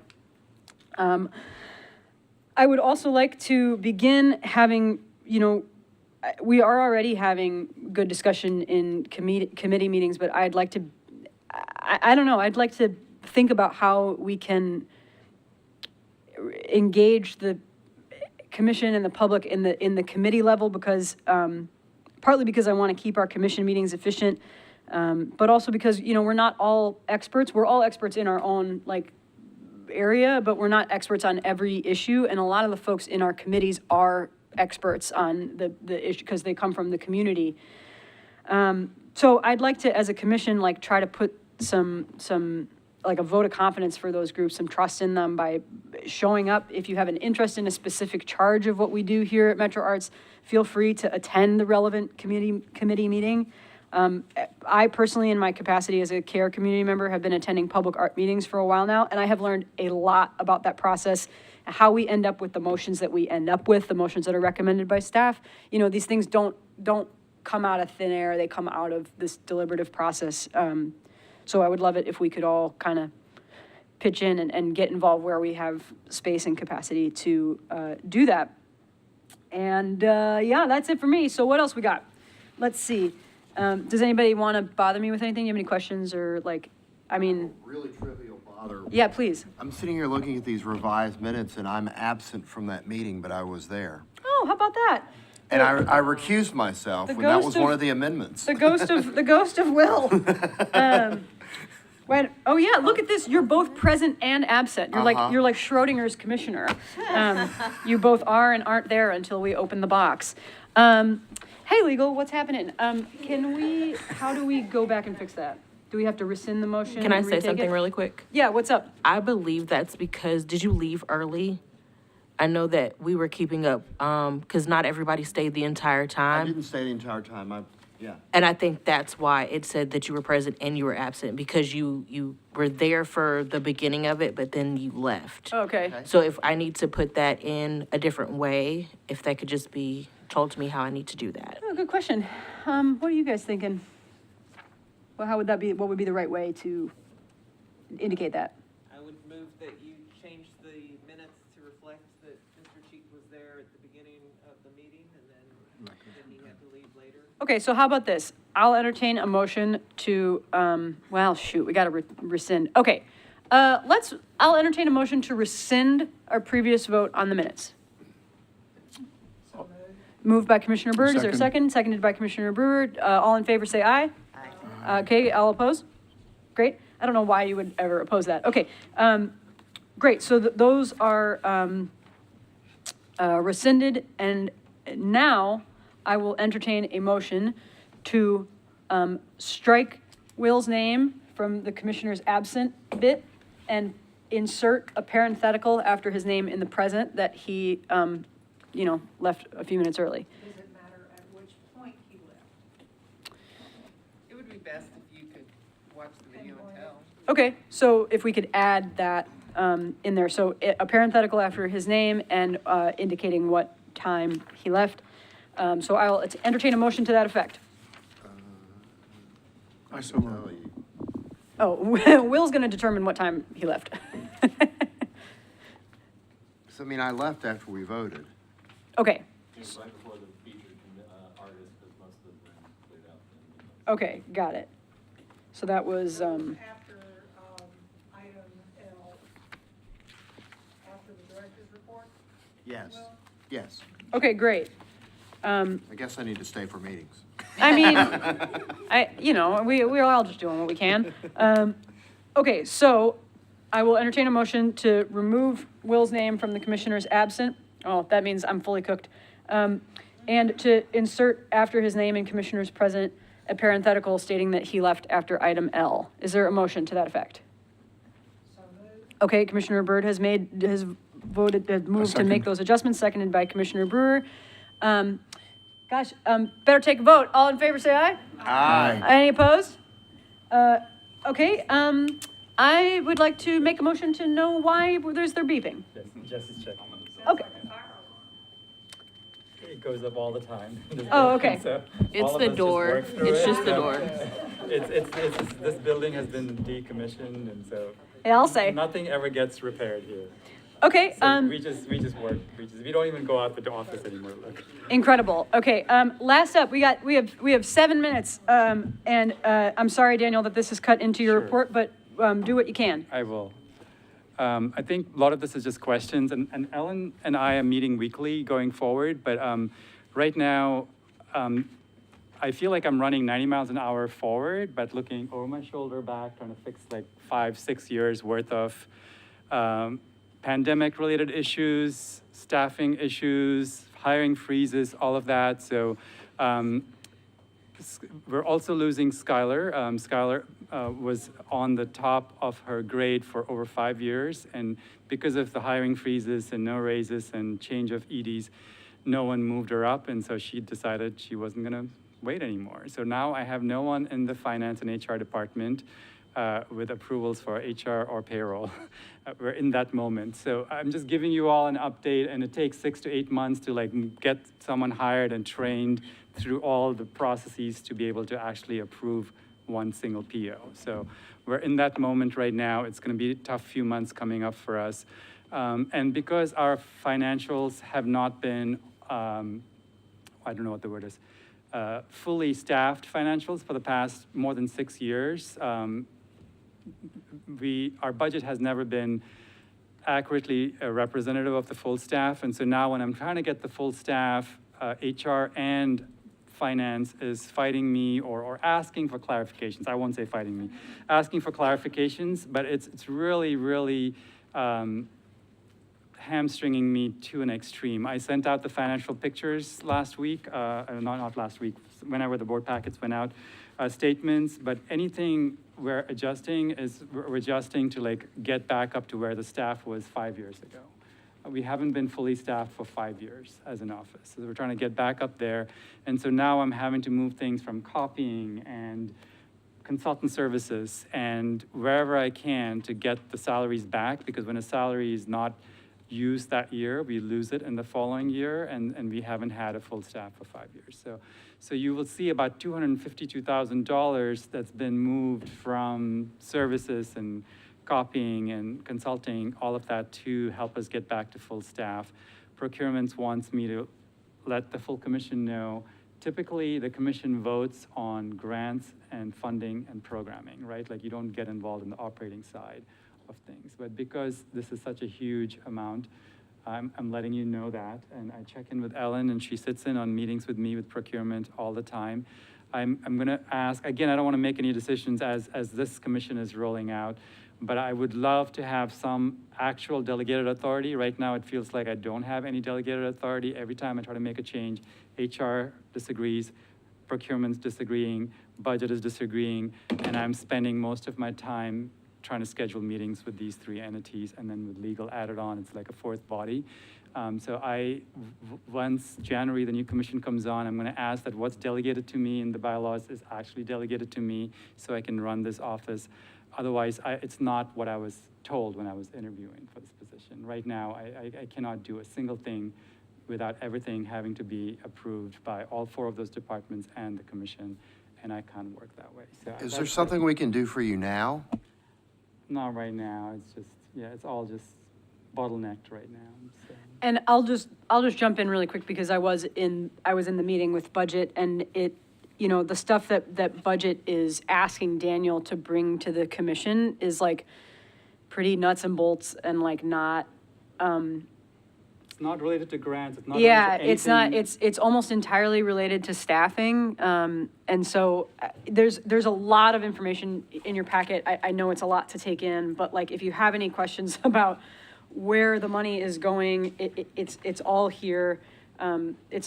It's pretty clear, and if you look at our salaries and our fringe benefits, we're still at about 20% of our whole budget of the public art budget and our $7.5 million operating budget. And I don't want to like get into that detail because it's like a downward spiral. We're well below what typical nonprofits have operating ratio, but our IT, our security, health, HR is not in that 20%, right? So that's why it looks so amazing on paper. But I think we're in a really good place. I would love come January to like, once we have the new commission, to get the actual delegated authority to be able to run the organization. Right now, it's just an informational moment. Again, I don't want to like have the outgoing commission vote on something on your way out. Yeah, and I don't know exactly, we would have to, I'll probably get with Tessa and talk about exactly what that would need to say, but it's, in my view, it's not doing anything any differently than what we have been doing. It's just saying that these operational things don't need to come before the commission, because y'all, all the things that budget was saying would need to come before the commission, it would just hamstring us. We would not, we already have everything packed into these meetings. We can't be worrying about, because so-and-so's position can't be reclassed, do we take this money to this other thing, or how else can we, that stuff does not need to be on our plate. So. And then one last thing. Yeah. The office space, so they were trying to get us to move downtown. The new space didn't have any ADA accommodation, and as you know, we went through a major issue with that with our PAC committee member, and it didn't even have a single parking spot. The only option was that for that person to take a shuttle after parking downtown and come in. And so that was one of the reasons, and then there was also no parking, so the public who comes to our meetings would have to park downtown, and we'd have to validate the parking, and I don't have a budget set aside for that, so I turned down that option, and we looked at the garages around there and the rates that it would cost, and the number of tickets we'd have to validate for commissioners and the public, we'd be spending between $25,000 to $40,000 a year validating parking. I would rather partner with a nonprofit and work with General Services and give that money to an arts nonprofit rather than a parking garage downtown. But we'd have to start on that pretty much in January, so that in 2 years from now, we have a place to move. This building's lease is up in 2 years from now, but we'd have to start that process as soon as possible to get wherever we end up. And there are metro buildings we might be able to move to that has parking as well. So. Cool. Quick updates, but Yeah. Questions, thoughts, Yeah, things I left out? no, nothing. Yeah, the office space thing was a brief heart attack because there was a second where we thought we were going to have to move downtown in January. Thankfully, we're here for another 2 years. But if anybody, has any creative thinking on where we can land in 2 years, I'm sure Danny would appreciate it. What are some of the other options that you have? So Do you know? we need about 3,000 square feet, and ideally with free parking, so people coming to our meetings don't have to pay downtown prices for the parking. Tennessee School for the Blind is a potential place, but Parks just bought it. We don't know how long it's going to take them to develop and turn it around. Well, yes. Sounds like The Morris Building, it's also downtown, but I feel like we're more aligned with being in a space that's a reconstruction of a historical African-American building. And It's also like getting renovated now, so it would be ADA compliant. So there are options, but we don't have anything set in stone yet. I want to thank staff. Oh, yeah. Which I had on the bullet, but I forget. I cannot thank my staff, and they're putting in 60 to 70 hours a week because we are hiring for 7 positions, 8 now. And so we're operating at 50% capacity, and we've met almost everything on schedule. So that's 100%. Impressive, staff. very impressive. I'd like to thank Ellen for jumping in and just, jumping in the deep end and taking it. So thank you for that. I love the deep end. I'm a great swimmer. So in November, we'll thank all the commissioners who are rolling off, and also Chair Powell, who's done a lot of work for us. We're hoping she'll come back in November just for that meeting to thank her, but. Sorry to cut you off. I agree with that. Is there a motion to adjourn the meeting? I'll make so. Moved by Commissioner Cheek, seconded? Yes, second. All in favor? Any opposed? Great, meeting's adjourned.